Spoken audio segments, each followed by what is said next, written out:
이번 시간에는 그 철근 콘크리트 공사 저번 시간에 했던 내용에 이어서 계속 해보도록 하겠습니다. 벽체 거푸집, 우리가 거푸집을 보통 설치를 하면 벽체 거푸집과 바닥 거푸집으로 크게 나눌 수가 있겠죠. 그러면은 벽체 거푸집은 요 그림으로 보면 알 수 있다시피 벽체를 만드는 거죠. 뭐 기둥도 비슷한 형태지만 일단 이런 식으로 벽체를 만들게 되는 겁니다. 그리고 바닥 거푸집은 슬라브를 말하는 거죠. 이런 식으로 우리가 바닥판을 형성하고 철근 콘크리트를 타설해서 이제 우리가 구조물을 형성하는 형태인 거죠. 그러면 우리가 한번 알아봅시다. 그러면 거푸집이 여기가 이제 설치가 되려고 하면 거푸집 설치에 앞서서 뭐가 되어 있어야 됩니까? 일단 이 중간에 철근이 있어야 되겠죠. 철근이 있어야 됩니다. 그런데 벽체 철근을 할 때는 먼저 양쪽 폼으로 봤을 때 한쪽 폼을 먼저 설치를 합니다. 한쪽 폼을 설치를 한 이후에 보통 일반적으로 이 중간에 들어가는 철근을 정착을 시키죠. 철근을 정착시키고 그 다음에 설비라든지 전기가 필요한 부분들이 있죠. 그것을 철근 정착 후에 전기나 설비들을 뭐 예를 들어 필요한 뭐 구조물들이 있죠. 전기나 설비에 필요한 형태의 뭐 예를 들어 소켓이라든지 호수라든지 이런 것들을 정착을 하겠죠. 철근 배건 후에 정착을 시키고 그 다음에 마무리가 되고 난 다음에 반대쪽 어, 거부집을 정착을 시킵니다. 그 다음에 이제 콘크리트를 타설 하면 되겠죠. 이런 형태로 가는데 다시 한번 정리하면은 보통 뭐 일반적으로는 이 철근이 배건되고 나서 양쪽 거푸집을 타설을 한다고 생각해 보면은 이 거푸집을 이동하기가 상당히 힘들죠. 이동하기가 상당히 힘듭니다. 그렇기 때문에 한쪽을 먼저 거푸집을 세웁니다. 세운 다음에 정착시킨 다음에 그 다음에 철근을 배건하고 배건 완료된 다음에 설비나 뭐 전기에 필요한 부속들을 같이 정착시키고 난 다음에 마무리가 되고 난 후 다시 반대쪽 거푸집을 정착을 시키죠. 이렇게 해야지 철근의 이동이 조금 자유롭습니다. 반대로 아까 이거와 반대로 철근을 다 정착하고 난 다음에 양쪽 거푸집을 정착을 시키려고 하면은 이게 상당히 힘들죠. 어렵기 때문에 순서를 그런 식으로 간다 이 말입니다. 근데 뭐 아주 건물이 아주 특殊한 뭐 그런 상황에 처해가 있을 때 뭐 반드시 철근부터 먼저 해야 되는 특별한 이유가 있으면은 철근을 먼저 하고 양쪽 거부집을 정착을 시킬 수도 있겠죠. 이제 그렇게 되면은 철근 이동 거부집의 이동 동선을 잘 생각한 이후에 철근 배건 전에 이동을 최소화할 수 있는 그런 위치에 거부집을 놔두고 그 다음에 공사를 시작을 해야 되겠죠. 이런 형태로 벽체 거부집이 형성이 됩니다. 안에 어떤 식으로 되는지 한번 볼까요? 여기가 거부집이 되겠죠. 거부집입니다. 거부집이고 그 다음에 이쪽으로 볼까요? 요게 거부집이죠. 거부집이고 그 다음에 거부집은 보통 뭘로 합니까? 보통 일반적으로 합판들이 많습니다. 합판으로 거부집 판을 만들죠. 물론 요즘은 발달이 돼가지고 합판으로 안 하고 뭐 플라스틱 계열의 강판으로 하는 경우도 많이 있죠. 가볍기 때문에 이제 그렇게 하는 경우도 많은데 보통 일반적으로 뭐랍니까? 이 합판으로 많이 하죠. 유로폼이라든지 이런 거는 다 합판으로 이루어져가 있습니다. 왜 그러냐? 왜 합판으로 많이 하는가 하면은 일단 제작할 때 제작비가 좀 싸게 들겠죠. 싸게 들고 우리가 거푸집 정착을 할 때 보강을 많이 시킵니다. 예를 들어서 여기 물론 타일도 보강하고 하지만 우리가 압력이 콘크리트 압력이 많이 가는 부분에는 보통 구멍을 뚫어서 반생으로 이렇게 묶죠. 반생으로 양쪽을 딱 묶어줍니다. 그러려고 하면 구멍 뚫기도 좀 편한 뭐 이런 재질의 판이 있어야 되겠죠. 그래서 주로 합판을 많이 씁니다. 그 다음에 거푸집 판이 있을 것이고 유로폼 같은 데 보면은 우리가 유로폼하고 그 밑에 유로폼하고 위에 거 또는 좌우의 유로폼을 연결시키는 핀들이 필요하죠. 그런 것들을 쉽게 꼽을 수 있는 형태로 만들어진 쇠로 되어 있는 거죠. 장선 형태가 있습니다. 유로폼을 연결시키기 위해서도 필요하고, 그 다음에 이 압력이 가했을 때 어떻게 됩니까? 이게 변형이 일어나지 않게 하기 위해서도 필요한 거죠. 이런 식으로 되어 있다, 이런 얘기입니다. 그림에서 저번에 많이 봤죠. 유로폼에서 보면 알 수 있습니다. 그 다음에 이 유로폼을 규격화되어 있는 유로폼을 쉽게 정착을 한 이후에 그 다음에 어떻게 합니까? 콘크리트가 우리가 들어 탓을 하게 되면은 압력이 많이 가죠. 이쪽에. 만약에 이 높은 데서 붙다 이러면 여기 압력 엄청 많이 갑니다. 그래서 보통 트레미간을 집어넣어서 해야 되는데, 트레미간을 집어넣어 호수 같은 거죠. 트레미간을 집어넣어 여기서부터 채워서 올라가면은 여기 압력이 좀 덜 하겠죠.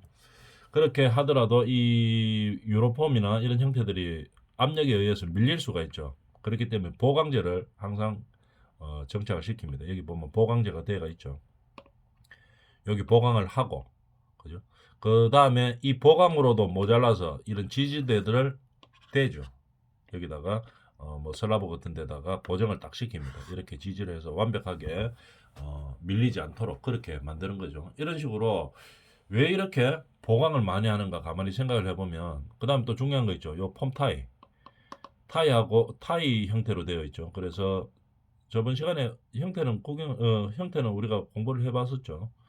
그래서 폼 타이가 있어가지고 요 뭐 200이면 200, 250이면 250 이렇게 해가지고 이 폼이 벌어지지 않도록 이렇게 장착을 시킵니다.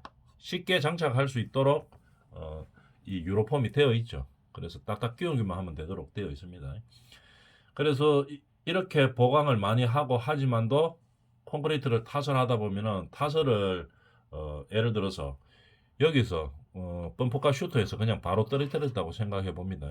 여기 높이가 예를 들어가 뭐 한 2m 6, 70 정도, 3m 가까이 되는데요. 여기서 쉽게 콘크리트 타설하기 위해서 여기서 막 떨가 놓으면 어떻게 됩니까? 이 밑에서 이 높이가 있죠. 상당히 높기 때문에 여기 밑에서 걸리는 하중이 상당하죠. 압력이 상당합니다. 그렇기 때문에 이게 잘못하면은 기울어지거나 터질 수가 있겠죠. 그 다음에 이제 콘크리트를 천천히 이렇게 흐르듯이 부어 넣으면 이 압력이 좀 적게 이 폼에다가 전해지겠죠. 그래서 변형이나 이런 것들이 좀 적게 일어납니다. 그 다음에 이런 것들을 콘크리트를 탓을 하고 난 다음에 밀실하게 다지기 위해서 뭐합니까? 바이브레이더를 꼽아놨죠. 여기다가 바이브레이더를 꼽아놨는데 여기다가 너무 많이 꼽아넣어 가지고 너무 오래 있다든지 그러면 이 안에 철근이 있죠. 여 보통 한 200 정도 되죠. 벽이 200 같으면 20cm인데 철근 있고, 그 다음에 철근 뭐 더블일 수도 있고 싱글일 수도 있지만, 뭐 예를 들어가 싱글이라 그래도 그러면 요 반에 요 철근이 중간에 들어가 있으면 반 캐봤자 철근 길이 빼고 그 다음에 뭐 스페이스 빼고 뭐 어쩌고 저쩌고 하다 보면은 요 안에 공간이 얼마 없죠. 그 사이에 건드리지 않고 바이브레이더를 이렇게 이제 위에서 집어 넣어 줘야 되겠죠. 근데 바이브레이더는 진동이 있죠. 막 떨리다 보면은 철근을 칠 수도 있습니다. 칠 수도 있고 이 폼을 칠 수도 있겠죠. 폼을 쳐버리면은 어떻게 됩니까? 이게 핀 같은 게 튀어나가고 뭐 심한 경우에 이 폼이 폼이 날아갈 수도 있죠. 그죠? 날아갈 수도 있고 아니면은 그 정도는 아니더라도 막 휘을 수 있습니다. 그 다음에 철근 같은 경우에도 바이브레이더가 너무 많이 그 바이브레이더를 깊이 넣는다든지 아니면 너무 오래 넣는다든지, 그죠? 아니면 철근을 친다든지 이러면은 철근하고 철근을 벽철근 여기 세워놨는데 결속선으로 보통 이어져가 있죠. 탁 치면 어떻게 됩니까? 결속전이 다 끊어져 버리겠죠. 그래서 우리가 철근이 필요한 위치에 정착되지 않고 막 자기 멋대로 이제 이동할 수 있는 그런 상황이 발생할 수가 있겠죠. 그래서 이 콘크리트 폼질을 유지하는 데 있어서 목수가 수직 수평을 정확하게 맞춰야 되고 보강도 열심히 해야 되지만 그게 이제 제일 중요하죠. 목수들이 하는 일이 제일 중요하게 해서 수직과 수평을 정확하게 맞추고 보강제를 철저하게 둬가지고 변형이 일어나지 않도록 해야 됩니다. 근데 그거 이상으로 또 중요한 게, 그것만큼 중요한 게 이 콘크리트 타설공들이 규정에 맞게 정확하게 해야 됩니다. 예를 들어서 아까 이야기했다시피 너무 일을 좀 쉽게 하려고 너무 위에서 그냥 쏟아버린다든지 떨어뜨려 버린다든지 아니면은 바이브레이더를 너무 오래 꼽아가지고 막 철근이고 뭐 폼이고 다친다든지 이렇게 수직으로 안 꼽고 뭐 비스듬하게 꼽아서 막 그렇게 한다든지 하면은 이게 폼이 변형이 일어나죠. 아니면 철근이 이동이 변형이 일어납니다. 정확한 위치에 일어나지 않고 탁 쳐가지고 결속선이 끊기면서 막 자기 놈대로 이제 움직일 수가 있겠죠. 그러면 콘크리트 철근 콘크리트 공사를 하고 난 그 구조물의 품질이 상당히 떨어지게 되겠죠. 그런 식으로 구조물의 품질이 떨어지지 않도록 항상 규정에 맞게 그렇게 공사를 해줘야 되겠습니다. 그다음에 벽체 거푸집은 이런 식으로 형성되어 있고 슬라브죠. 바닥 거푸집은 그림으로 보면 이제 이렇게 되어 있습니다. 맨 처음에 우리가 합판을 이렇게 세우려고 하면은 여기 장선이라고 이야기하죠. 보통 자, 장선 밑에를 볼까요? 보강제라고 하는데 요거 이제 보통 일반 작은 공사에서는 보통 이제 오빗기를 많이 씁니다. 아니면 오빗기를 연결시켜서 이 벽체에서 이 벽체까지를 아니면 기둥이면 기둥 이렇게 되겠죠. 뭐 벽체 건물이라고 보면 벽체에서 벽체까지를 하나를 쭉 연결시킵니다. 양쪽에서 들어가지고 이제 올려놓겠죠. 하나를 딱 수평으로 놓고 나면 그 다음부터 이제 일이 쉬워지죠. 하나 놓기가 조금 힘듭니다. 그래서 뭐 여기에 보강제를 하나를 놓든지 아니면 그것도 없으면은 뭐 오빗기를 연결해서 놓든지 하나를 보강제로 쓸 수 있는 멍에라고 이야기합니다. 그걸 하나를 요렇게 이제 장착을 시키는 거겠죠. 그다음에 그 장착을 시키고 난 다음에 고개 떨어지면 안 되니까 여기다가 지지대를 놔야 되겠죠. 스포트라고 이야기하죠. 동발입니다. 우리나라 말로는 동발이를 해서 요 지지를 시킵니다. 하나만 딱 지지되고 나면 그 다음부터 작업하기가 편하죠. 그 다음부터 계속 연결을 시킵니다. 거리가 짧아지니까 작업하기가 편하다는 얘기겠죠.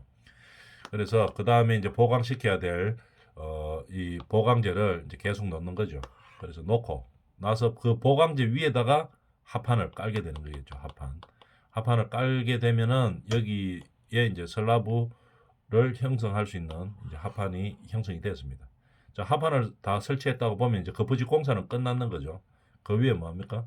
철근을 깔게 되겠죠. 슬라브 철근을 깔고 그 다음에 전기 설비를 공사를 하고 필요한 전기 설비 공사를 하고 난 이후에 그 다음에 콘크리트 타설을 해주면 됩니다. 여기서 거푸집 쪽에서 바닥 거푸집에서 중요한 것은 이 벽체 거푸집 하는 것보다 훨씬 힘들겠죠. 바닥 거푸집이. 그래서 바닥 거푸집을 일일이 손으로 사람 손으로 하는 게 아니고 시스템으로 해가지고 규격화 시켜서 딱딱 끼워 넣는 형태도 많이 개발이 되어 있죠. 그래서 큰 건물들에서는 대부분 그렇게 하죠. 근데 작은 건물들 같은 공사를 할 때는 일반적으로 만들어야 됩니다. 그죠? 그래서 실제로 목수하는 분들이 이제 만들 수도 있고 아니면은 약간 일정 규모 이상이 되면은 시스템으로 딱 규격화 시켜져가 있죠. 이 슬라브 거푸집하고 여기 지지하는 동바리하고 이 보강제하고 싹 세트로 딱 돼가 있습니다. 쉽게 말해서 여기서 바퀴가 있다고 생각해 봅니다. 바퀴 있다가 이동도 쉽고 그 다음에 이 바퀴가 있으면은 콘크리트 탓을 할 때는 여기 고정시켜야 되겠죠. 예를 들어서 일정한 위치에 딱 정착한 다음에 여기다가 이제 산발이 형태로 돼가지고 딱 고정시키는 발판도 있고 이런 식으로 돼가지고 이동이 쉬운 거죠. 그래서 여기 탓을 하고 난 다음에 저쪽으로 바퀴가 있기 때문에 폼 해체하고 난 다음에 쉽게 이동할 수 있는 그런 형태의 바닥 거푸집도 많이 있습니다. 왜 그렇게 바닥 거푸집 형태는 그러면 교육화 시켜서 빨리빨리 만들 수 있도록 하느냐 하면은 이 일량이 엄청 많이 들어가기 때문입니다. 노동력도 많이 들어가고 위험하기도 하고 이렇기 때문이죠. 그래서 이 바닥 거푸집은 노동력이 많이 투여되고 시간이 많이 투여된다 하는 거 알아두면 되겠죠. 그래서 이 공사 계획을 잡을 때 우리가 우리 건물의 규모가 그냥 이렇게 일반적으로 목수들이 하는 인력으로 하는 것이 더 유리할지 아니면은 시스템으로 되어 있는 바닥 거푸집 형태를 유지하는 것이 더 좋을지 사용하는 것이 좋을지 판단을 내려줘야 되겠죠. 그 다음에 보통 바닥 거푸집은 이 중앙 부위를 약간 더 높입니다. 동바리를 고정시킬 때 이 양쪽 동바리보다 조금 더 올린다는 얘기죠. 어느 정도로 올리느냐 하면은 보통 높이가 뭐 200이라고 보면 200분의 1 정도 올립니다. 쉽게 이야기하면 높이가 한 2m라고 보면 여기 한 1cm 정도 올린다 이 말이겠죠. 이 정도로 올려줍니다. 왜냐하면 이 중간에가 처지기 때문이죠. 가생이는 잘 안 처집니다. 근데 중간은 거의 처집니다. 슬라브라든지 기둥이라든지를 정착을 하면 콘크리트 타설을 하면 그래서 처질 거를 예상해서 미리 조금 더 올린다 이 말이죠. 200분의 1에서 한 500분의 1 정도로 올려주는 겁니다. 그렇게 되면은 이게 처지고 나서 어차피 처질 거기 때문에 처지고 나면 나중에 폼 해처를 시키 보면 똑같이 된다 이런 얘기입니다. 그래서 벽체 거부집과 바닥 거부집이 형성되는 것을 이제 알아봤습니다. 그만 이야기했던 거 사진으로 한번 볼까요? 요 이제 바닥 거부집이죠. 요 위에 거부집이 있네요. 그 다음에 여기가 보강재들이죠. 보강재들 있고 그 다음에 요 보면 장선에 해당되는 거 있죠. 장선에 해당되는 게 여기 있습니다. 그죠? 요렇게 되어 있죠. 바닥 거부집이 되어 있고 그 다음에 이 보강재에다가 스포트를 대죠. 스포트를 대가지고 처지지 않도록 만들어 주는 겁니다. 이런 식으로 형성되어 있죠. 근데 이 거푸집이 아까도 이야기했지만 보통 일반적으로 이 합판으로 많이 하죠. 합판으로 많이 하는데 합판도 가볍고 그 다음에 가공하기가 쉽고 이렇기 때문에 많이 가격도 저렴하고 하기 때문에 합판을 많이 사용합니다. 요거. 근데 요거보다 조금 더 개발되어 있는 규격화로 만들어져가 있는 거푸집들이 요즘은 뭐 플라스틱 재질로 해서 잘 만들어지가 있습니다. 이래 되면은 합판은 이게 어두워가지고 안에가 잘 안 보이죠. 다 덮어보면 안에 잘 안 보입니다. 그래서 사람 뭐 이동하기도 힘들고 작업하기도 힘들고 한데 여기 빛이 들어오죠. 이 판넬 형태로 만들어주면. 그래서 이 바닥 합판이 이런 형태로 바뀌었다 이 말입니다. 합성 수지로 만들어서 그러면 합판보다 훨씬 더 가볍습니다. 가볍고 그럼 가벼우니까 사용하기가 편리하죠. 그 다음에 체감까지 좋고 하기 때문에 요즘은 이런 것들로도 많이 사용해서 사용합니다. 여기 합판 대신에 이걸 사용한다 이런 얘기겠죠. 자, 그래서 유로폼 형태 뭐 제작되는 걸 한번 볼까요? 이렇게 제작을 다 만들어 놓고 그 다음에 이제 뭐 콘크리트 타설을 하게 되겠죠. 이런 형태로 되어 있습니다. 자, 그 다음에 깽폼 설치. 저번 시간에도 간단하게 한번 봤는데 깽폼에 대해서 보면은 깽폼을 설치하는 거는 우리가 유로폼이 규격화되어 있기 때문에 쉽게 설치하고 쉽게 해체할 수 있습니다. 그런데 건물의 외벽은 이 설치하고 해체하기가 상당히 힘듭니다. 왜냐하면 이거 뭐 20층 되는 데서 해체하려고 한번 생각해 봅니다. 상당히 위험하죠. 위험하고 그러고 일을 하기도 상당히 까다롭습니다. 그렇기 때문에 어떻게 하느냐? 내벽은 실제로 이쪽에 이제 내벽이죠. 아파트라고 하나 생각해 봅시다. 내벽은 안에 벽식 구조로 해서 거푸집을 대고 이제 콘크리트 타설 해야 되는데 내벽은 어떻게 규격화 시켜서 1층, 2층 계속 올라갈 수가 없죠. 왜냐하면 큰 이 한 벽체를 갖다가 한번 타설하고 바깥에서 그럼 올려와 빼가지고 위에 다시 넣어야 되는데 그럼 너무 힘들죠. 할 수도 없고 그렇기 때문에 내벽은 보통 층층마다 해체하고 조립하고 해체하고 조립하고 이런 형태를 계속 띱니다. 근데 외벽은 내벽보다가 일량이 훨씬 많죠. 훨씬 많고 위험하고 시간도 많이 들고 하기 때문에 우리 건물 형태가 처음부터 끝까지 거의 똑같이 올라가는 형태다 이러면은 깽폼 제작해서 그냥 그대로 올라갑니다. 한 층 1층만 제작하면 되는 거죠. 한 층만 제작해가지고 제작해서 그 다음에 콘크리트 타설하고 1층이 다 양생이 끝났다. 그럼 이런 식으로 폼 해체를 하는 겁니다. 요 해체하고 있죠. 한쪽 면을 해체해서 올렸죠.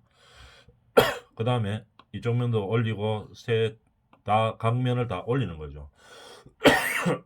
올리고 나면 이런 형태가 되는 겁니다.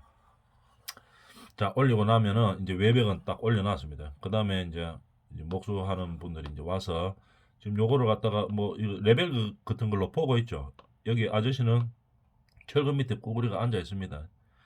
요 사람이 뭐 하는가 하면은 요 레벨을 가지고 수평을 딱 보는 거죠. 왜냐면은 저번에 우리가 수평 잡기 할 때 봤었죠. 철근 콘크리트 건물에서는 가장 중요한 게 층층마다 수직 수평을 정확하게 잡는 겁니다. 근데 우리가 아무리 이 거푸집 보강을 철저하게 했다고 치더라도 어떻게 됩니까? 콘크리트 탓을 하고 나면은 이게 압력이 있기 때문에 약간씩 틀어집니다. 틀어지기 때문에 물론 보강을 잘해서 최소화시키겠지만 약간씩 틀어집니다. 그 다음에 슬라브도 정확하게 우리가 뭐 두부 자르듯이 정확하게 딱 못 자르죠. 콘크리트 탓을 할 때. 그래서 여기는 좀 높고 여기는 조금 낮고 보통 뭐 2, 3cm씩 20에서 30mm 센치로 말하면 2, 3cm 정도 이렇게 차이가 납니다. 그래서 이 콘크리트 한 층 탓을 하고 나면 이렇게 레벨기를 가지고 측정을 하는 거겠죠. 어디다가 측정하는가 하면은 콘크리트 위에 딱 올라오는 게 보통 이 염철근은 다 올라와가 있죠. 여기가 내벽 가는 길이죠. 이 염철근 올라와가 있는 데가. 여기다 철근을 정착시키죠. 그 철근, 이 염철근은 다 올라와 있습니다. 그렇기 때문에 레벨을 보면서 여기다가 높이를 딱 찍는 거겠죠. 가장 높은 것을 기준으로. 콘크리트 면에서 가장 높은 데가 있고 가장 낮은 데가 있겠죠. 그래서 가장 높은 데를 기준으로 해서 잡는 겁니다. 그래가지고 다음에 이 나무 판을 보통 뭐 오비기 같은 걸 깔아놓죠. 깔아놓고 그 위에다가 우리가 유로폼을 얹는데 레벨을 잡는 거죠. 그죠? 그래서 제일 높은 데를 기준으로 해서 여기다가 철근에다가 뭐 사이펜 같은 거로 딱딱 표시를 합니다. 여기도 표시하고 여기도 표시하고 돌아가면서 이 아저씨가 자꾸 움직이는 거죠. 철근 있는 데다가 계속 움직이면서 요 레벨을 봐가지고 이 콘크리트 면보다가 100mm 높은 데를 지금 체크하고 있는 겁니다. 딱딱딱딱 가장 높은 데서 100mm 높은 데를. 그럼 어떤 데는 제일 높은 데는 100mm일 거고 요 한 3cm 꺼진데 한 20mm 꺼지는 데는 재보면 콘크리트 바닥에서는 120이 딱 올라가가 있겠죠. 그렇지만 빨간 선 쫙 끊어놓는 철근의 자리를 보면 이제 다시 수평을 잡아 놓은 거겠죠. 수평을 이런 식으로 잡아 봅니다. 수평을 잡고 그 다음에 이제 올라가는 거겠죠. 그러면 수직은 보통 어떻게 잡느냐? 이렇게 보면은 수직은 이 우리가 이 먹을 놓죠. 여기다가 먹을 딱 놔 보면은 우리가 평면도 그림 그려놨는 거 있죠. 수평은 이런 식으로 잡아서 전부 빨간 요 아저씨가 빨간 사이펜으로 딱 칠해가지고 전부 이 콘크리트 슬라브보다 100 위에 딱 해가 기준을 골로 딱 잡는 거겠죠. 그래서 그 밑으로를 나무판을 맞추는 겁니다. 어떤 거는 100mm로 맞추고 어떤 거는 130으로 맞추고 어떤 거는 110으로 맞추고 해가 윗판은 전부 다 똑같아지죠. 수평이 딱 맞았습니다. 거기다가 이제 다시 올려놓은 거겠죠. 유로폼 한 장, 두 장 올리고 그 다음에 또 오비게 한 줄 돌리고 그 다음에 슬라브 바닥판 깔고 이제 철근 배근한 다음에 전기 설비 하고 공사하고 그 다음에 콘크리트 탓을 하고 이래가 하면 한 층이 또 이제 완료가 되는 거겠죠. 수직은 그렇게 맞추면 수평은 그렇게 맞추면 되고 그러면 이게 10층짜리 건물인데 1층에서 이제 2층으로 올라갈 때 한번 봅시다. 그럼 수평은 그렇게 맞췄는데 수직은 그러면 어떻게 되는가 봅시다. 이거를 수직으로도 밀립니다. 여기 콘크리트를 치면 이 자체가 약간 옆으로 이렇게 틀어집니다. 틀어질 수도 있죠. 압력이 있기 때문에. 아무리 이 거푸집을 잘 설치했다고 해도 치면은 약간씩 밀립니다. 보통 우리가 한 층에 일반적으로 보면은 많이 움직였다고 하면은 한 50mm 정도 이렇게 막 움직입니다. 그렇다고 해가지고 이게 뭐 100mm 또는 뭐 150mm 이렇게 움직이지는 않아죠. 그럼 공사 진짜 잘못했는 거죠. 그래서 일반적으로 우리가 수용하고 잡을 수 있는 범위가 한 20mm에서 30mm 보통 그 정도로 왔다 갔다 하죠. 이게 밀린다 이 말입니다. 이쪽으로. 심한 경우에는 한 50mm 정도 막 밀릴 때도 있죠. 100mm까지는 밀리면 이 공사 잘못했는 겁니다. 그러면은 아주 이제 문제가 심각한 거겠죠. 그래서 물론 거푸집을 공사를 잘해야 되고 이렇게 하지만 보통 뭐 한 50mm 밀다고 생각합니다. 그러면 어떻게 되는가 하면은 여기다가 이쪽으로 이제 50mm 밀렸다고 생각합니다. 50mm. 그러면 우리가 여기다가 평면도에 그려놓은 평면을 이 위에다 다시 그리죠. 먹줄을 놓는다 이 말입니다. 먹줄 놓다 보면 여기 모자랍니다. 가생이 쪽에 이렇게. 그죠? 모자라면 어떻게 합니까? 약간 틀어가지고 일단 여기 안에서 우리가 평면을 놓을 수 있도록 맞춥니다. 그러면 도면 보다가 왼쪽으로 약간 50mm 틀어도 됩니까? 콘크리트가 밀렸으면 일단 이 안에 다 들어갈 수 있도록 딱 만들어줘야 됩니다. 만들고 그대로 계속 위로 올라가는 거죠. 한 층 한 층 한 층 올라가는 거죠. 그러면 어떤 결과가 되는가 하면 한 층마다 우리가 수직을 잡게 되는 거죠. 한 층마다 또 잡았습니다. 물론 한 50mm 정도는 차이 났습니다. 1층하고 2층하고가. 근데 한 번 더 잡았는 거죠. 이 건물 안에서 다시 평면도를 딱 그리기 때문에. 그 다음에 올라갑니다. 그 다음에 또 뭐 아까는 이쪽으로 밀리는데 요번에는 그 위에 3층 보니까 이쪽으로 또 한 50mm 밀렸어요. 그럼 밀린 거 기준으로 해서 다 잡습니다. 그죠? 평면을 그 안에 넣어야 되기 때문에 약간 틀어지더라도 잡아주는 거겠죠. 그래서 이제 건물이 다 올라갔다고 생각해 봅니다. 그러면은 보면은 최대한으로 밀려나가는 게 한 50mm 정도 이렇게 밀려나갈 수가 있겠죠. 그러면은 보통 50mm 정도, 30mm 정도 이쪽 코너 50mm 들어갔다 나왔다 들어갔다 나왔다 막 이렇게 되어가 있습니다. 그러면은 어디서 잡아주느냐? 마감에서 잡아줘야 되겠죠. 그죠? 그래서 최대한 안 밀리는 게 중요한데 약간씩 밀리더라도 어떻게 됩니까? 그냥 층층마다 수직도를 잡아주는 거겠죠. 잡아서 그러니까 층층마다 올라가면은 심하게 틀어지지는 않습니다. 한 층에서 틀어지는 게 보통 우리가 공사를 해보면은 20에서 30mm 정도, 2, 3cm 정도 틀어지는 거겠죠. 심한 경우 한 5cm 정도 틀어지는 경우도 있는데 그래도 그 다음 층에서 잡기 때문에 한 층을 잡아주죠. 도면 기준대로 그대로 수직으로 쫙 올라가는 게 아니고 틀어진 상태에서 잡는 겁니다. 거기에 맞춰서 평면을 다시 그리기 때문에 그러다 보면은 이게 보통 2, 30mm 이상은 안 틀어집니다. 심한 경우 뭐 50mm 정도 틀어질 수도 있지만 그렇게 됐을 때는 이 바깥의 외벽에서 잡아줘야 되겠죠. 그죠? 만약에 우리가 대리석을 붙인다 이러면 대리석이 이 외벽에다 딱 붙는 게 아니죠. 여유 공간이 있는데 보통 뭐 30mm에서 40mm 그 사이로 하는데 심한 경우에는 어떻게 됩니까? 2, 30mm 같으면 그러면 이 안에서 표시가 안 나죠. 바깥으로 나와도 여유 공간이 있기 때문에 외부 마감재하고 여유 공간이 있으면 그래서 이제 거기서 잡아주고 그 다음에 뭐 30mm 차이 나는데 외부에서 마감이 대리석이나 이렇게 여유 공간이 없고 그러면 어떻게 됩니까? 그냥 바로 페인트 마감한다 이러면 어떻게 됩니까? 이게 견출을 해서 갈아내든지 아니면은 살짝 미장을 해서 발라주든지 해서 이제 그 튀어나온 부분들을 잡아줘야 되겠죠. 마감 공사에서 잡아주는 겁니다. 그런 식으로 하면 되겠죠. 그러면 이 수직도 이거 그러면 떨어지는 거를 어떻게 밑에서 내려가서 레벨기로 봅니까? 레벨기로 보기는 상당히 힘듭니다. 그래서 보통 어떻게 수직도를 보는가 하면은 요 끝에 점에서 줄을 매달죠. 줄 매달아 가지고 목 같은 것을 딱 묶어서 내놓습니다. 그죠? 무게가 나가는 거를 하나 딱 해가 거꾸로 내려보면은 이게 줄이 조금씩 움직이다가 시간이 지나면 딱 고정이 되겠죠. 그래서 위에 가장 모서리에 튀어나와 있는 줄하고 밑에 줄하고를 비교해 보면 이 줄하고 이 구조물하고가 한 20mm 정도 떨어졌다. 이러면은 이제 차이가 나는 거겠죠. 제일 간단하게 알아보는 게 그거죠.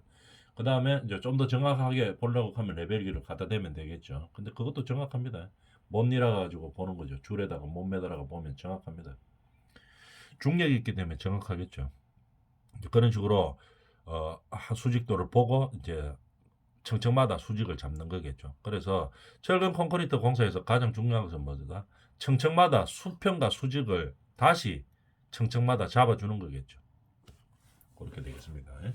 자, 깽폼 형태 이래가지고 이제 내벽은 다시 우리가 유로폼을 장착을 해서 이제 진행을 하게 되겠죠.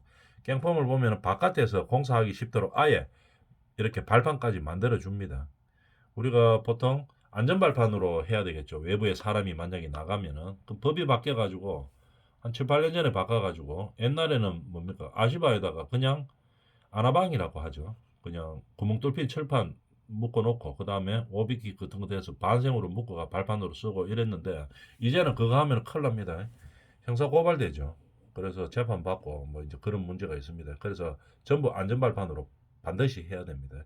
이렇게 자꾸 안전이 강화되고 있죠. 그러나 그런 법규들을 반드시 지켜줘야 되겠죠. 왜냐하면은 안전에서 필요하기 때문에 그 만든 거겠죠.